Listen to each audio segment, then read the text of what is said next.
Hey there, and welcome. Have you ever felt, I don't know, kind of trapped by a system, by rules that you had no say in making?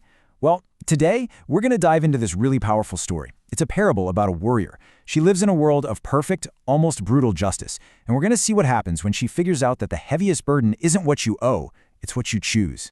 All right, let's just jump right in. These first few lines, they just set the scene perfectly, don't they? This is not a world of gray areas or second chances. Nope, it's a world of perfect, almost terrifying balance. Every single action gets an equal reaction. It's a reality built on absolute certainty. So, to really get what our warrior is up against, we first have to wrap our heads around the system she's stuck in, and it is unyielding. Think of the entire universe as this giant mechanical clock that you can't change, and every single tick-tock, that's a transaction. So this system actually has a name in the story, Newtonian consequence. It's basically this idea of moral physics. You know, for every action, there's an equal and opposite reaction. Well, here, that applies to morality.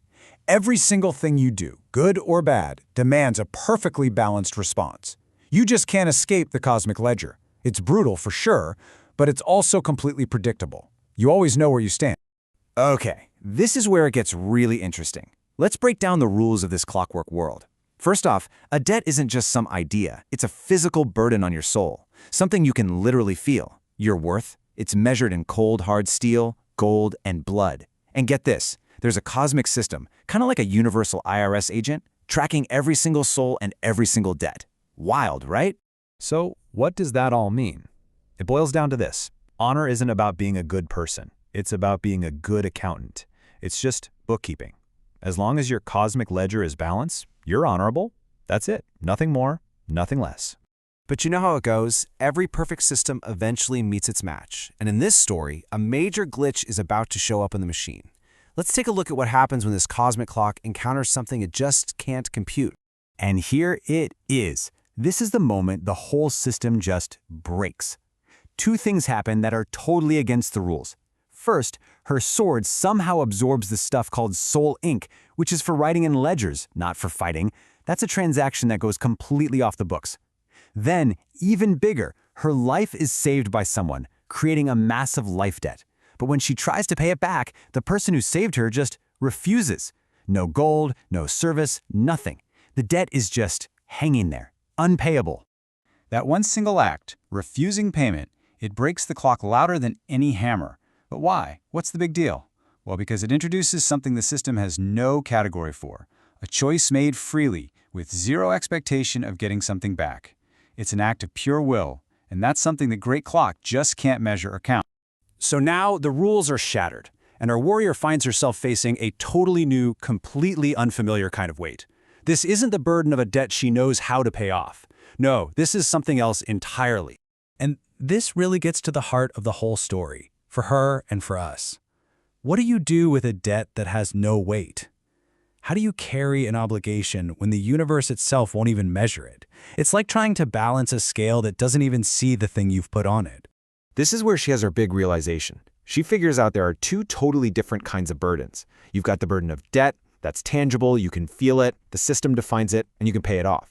But then there's this new thing, the burden of choice. And that's abstract. It's a weight on your mind, not your soul. And the only way to resolve it is through your own will. It's something you have to define for yourself. And boom, that's her light bulb moment. She finally gets it. The laws of the world, this whole system of weights and measures, they're real. They definitely exist. But, and this is the key, they're not sovereign. They don't have the final say. They have no power over her own will. Okay, so now what? What does she do with this incredible, maybe even scary, new freedom? How does this change everything for her? Let's get into the final part of the story and see how she carves out a new way of being, in a world she no longer just blindly serves. What's so cool is that she doesn't try to smash the system. She doesn't go on a rampage to destroy the clock. Instead, she creates her own personal code for how to live within it. She starts choosing. She pays the debts that matter to her sense of honor, and she refuses the ones that feel like chains. She starts acting for truth, not just obedience. It's a huge shift from just following orders to acting with real intention. And this part is absolutely crucial. The world doesn't change, The clock keeps ticking. The auditors are still there watching and taking notes. The system itself just keeps on running exactly like it always did.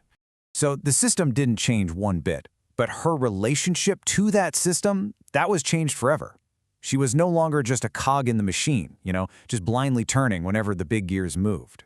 She completely transformed. She went from being this passive piece of the clockwork to being an active agent of her own will. She became the hand on the sword, the one making the call, deciding when to strike and, just as important, when to do nothing, even when the universe was screaming at her to obey. She started listening to her own internal compass instead of the world's rulebook. And that brings us to the big, powerful takeaway from this whole story. It suggests that real freedom isn't about smashing the system. It's not about burning it all down.